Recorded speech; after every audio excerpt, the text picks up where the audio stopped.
Oi, oi, galera do Interativo, tudo bem?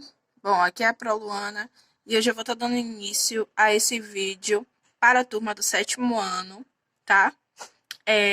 O conteúdo que nós vamos iniciar é o verbo have and has. Lembrando que esse conteúdo nós estamos dando início à nossa segunda unidade, tá certo? Esse conteúdo já está disponível no Google Drive, tá certo? Com o estudo dirigido que vocês podem estar copiando. Bom, o verbo has and have. Bom, basicamente falando sobre eles dois, eles têm várias funções na língua inglesa. Eles podem ser auxiliares, eles podem ser um verbo principal. Só que nesse caso aqui, nós vamos estar vendo o verbo have and has no presente com a função, tá? Com a função de do verbo ter, certo? Ele também pode ter essa significância. Então, para o sétimo ano, dentro desse conteúdo, o verbo have and has, ele tem a tradução, tá? Para o verbo ter, possuir algo.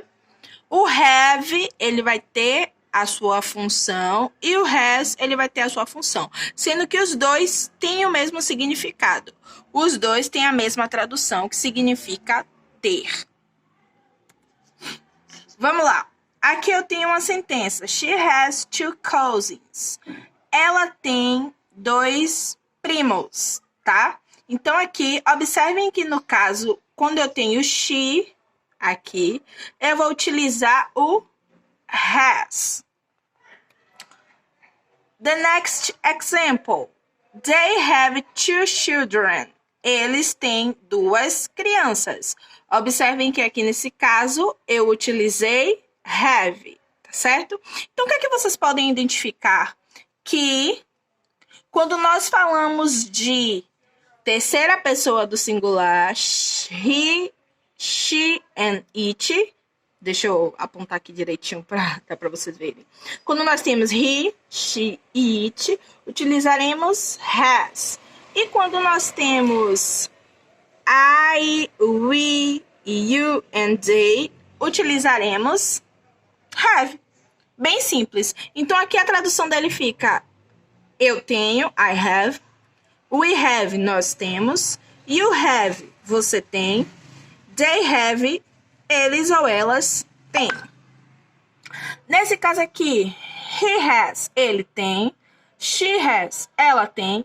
It has, ele ou ela para objeto, coisa ou animal. Observe que aqui em cima tem assim: we use the verb have to expression possessions, ou seja, para indicar uma posse. More examples, ou seja, mais exemplos. I have a bike. Alicia has a cat. Andrea and Eduardo have a car. Observem que nesses dois exemplos aqui, eles substituíram. Em vez dele colocar she, ele colocou Alicia. Só que a gente sabe que aqui a gente vai utilizar has, porque nós estamos falando de uma mulher. Então, Alicia has. Nesse caso, seria she has. Nesse mesmo exemplo aqui, nós temos o quê? Andrea and Eduardo have a car. Então, André e Eduardo, nesse caso aqui, seria eles. Por que utilizamos o have e não has? Porque o eles nós utilizamos have, they have. Então, se aqui eu pedisse para substituir, no caso, ficaria she has a cat and they have a car, certo? A negative form, como é que fica na forma negativa? In the negative, we use don't have or doesn't have, certo?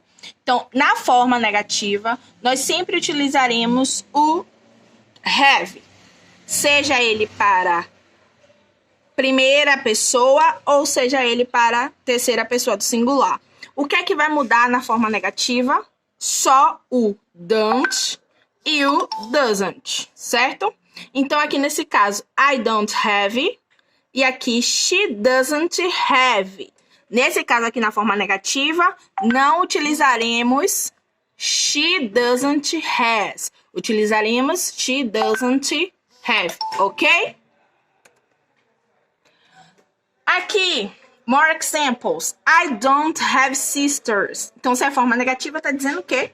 Que eu não tenho, né? Eu não tenho irmãs. Mary doesn't have a dog. Mary não tem um cachorro. Peter and Betty don't have a house. Ou seja, eles não têm uma casa. Observe que na forma negativa vai ser sempre para negar, tá certo, galera? E aqui eu tenho um exercise, practicing, very easy for you guys. Esse exercício é para vocês responderem no caderno. Eu vou dar até um tempinho aqui, tá? Eu espero que a imagem esteja dando para todo mundo ver. E vocês vão responder no caderno, completando com have ou has, tá certo? Eu espero que vocês tenham entendido o conteúdo. Eu deixei o link desse slide na plataforma, já deixei o estudo dirigido e vocês podem estar fazendo ele, tá certo? Qualquer dúvida, estarei à disposição. Beijo para todos vocês, se cuidem e fiquem em casa.